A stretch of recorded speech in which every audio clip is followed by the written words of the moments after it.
White keys on a piano, capital case letters, B, G, C, F. Black keys on a piano, lowercase letters, B, G. Circle of fifths, B, G, C, F, B, G. Repeating, okay? So, chronologically, if you want to do it across all strings, that's your starting point. Got to stay here because it's tuned differently. Slide up for your descent.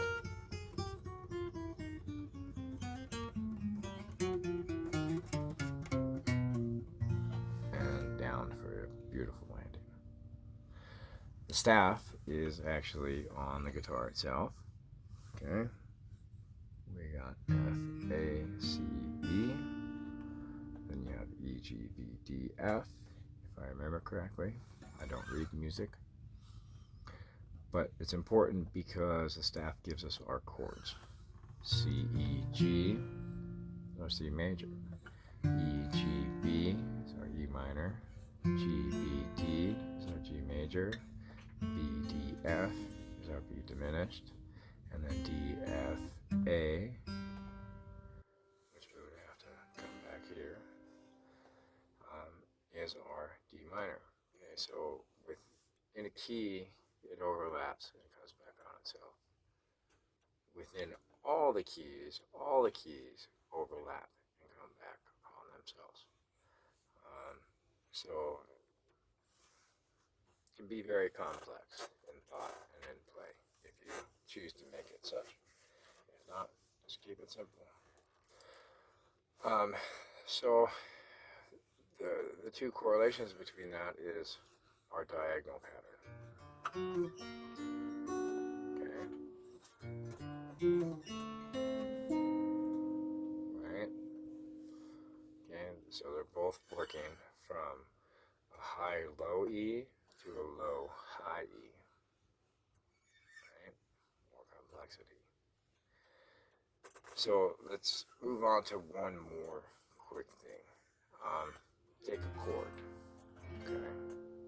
Break that chord up. Power chord.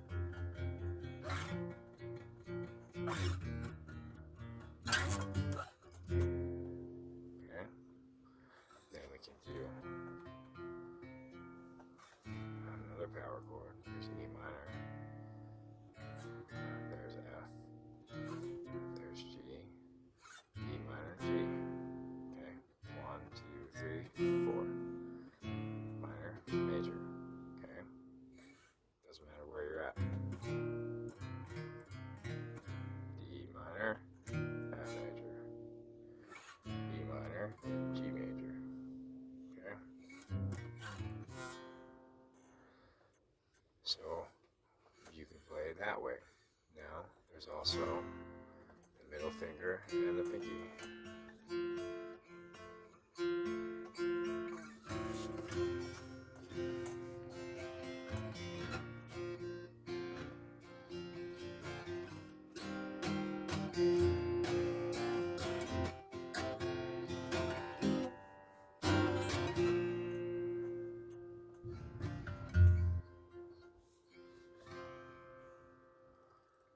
So break up your chords.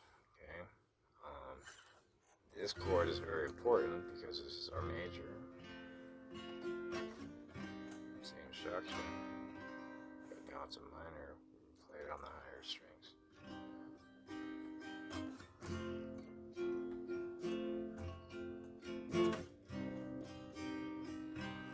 So now what happens if we have to change our chord structure? Right? So now let's look at this chord, our A minor chord. We still have our power chord. We still have this chord.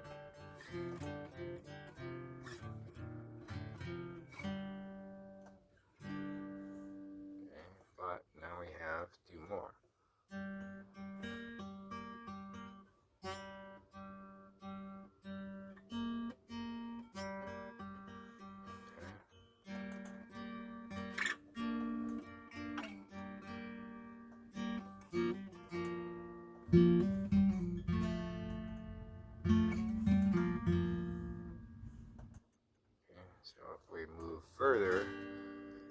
chord, then we come to a flat. You could do these flat 2, or you could do all flat 3. But these flat 2, these 2 strings are the same as playing like that. Okay? Where your difference lies in is your 3rd string and your 2nd string.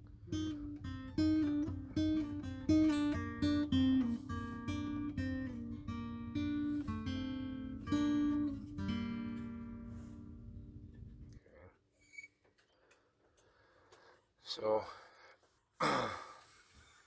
you start getting into making runs.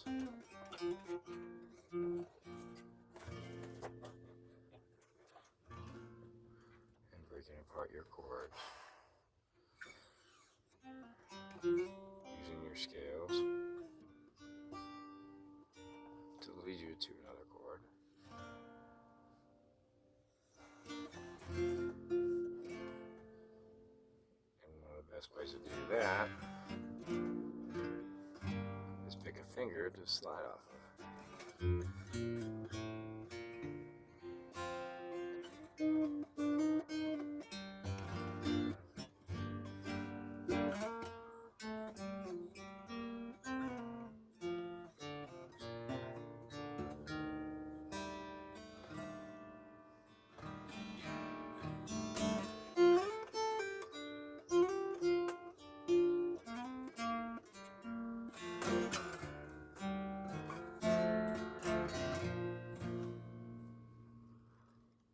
So now by sliding through our scales, we see, oh, here's a major chord.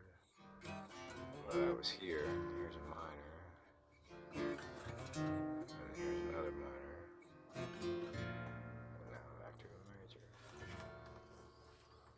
So now you just start intermixing all those different patterns and all the different shapes, and understand that circle of fifths plays a big role. Don't get me wrong, it does, because that's how we can progress through it, but there's other ways that things overlap also. So it's not just one door that you go through multiple doors playing the guitar. If you start learning the notes of the music theory a little bit, and then we'll get into complex 11ths and 13ths and 56ths or any of that.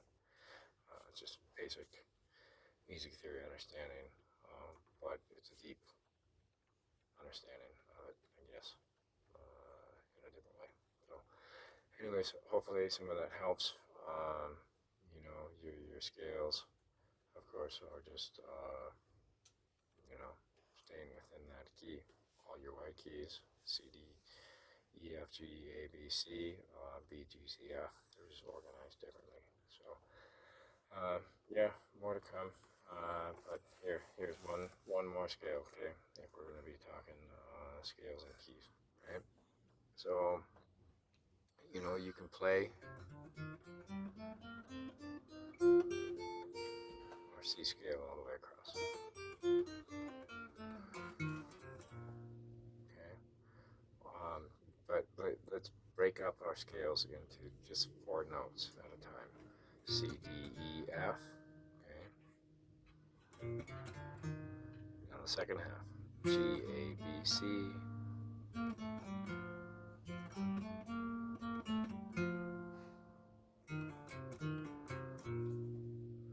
So why is this important? Because this comes back into where not just only do the key itself overlap, but you have all the keys overlap, okay?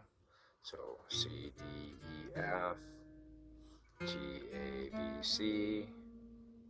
Okay, well, what is the G? G, A, B, C, D, E, G flat, G.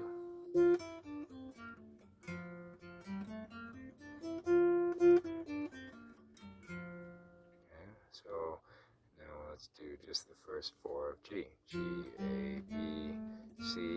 Okay, now we start at D. So now it's our D major scale. D, E, G flat, G. Okay, our next one is A. A, B, D flat, D.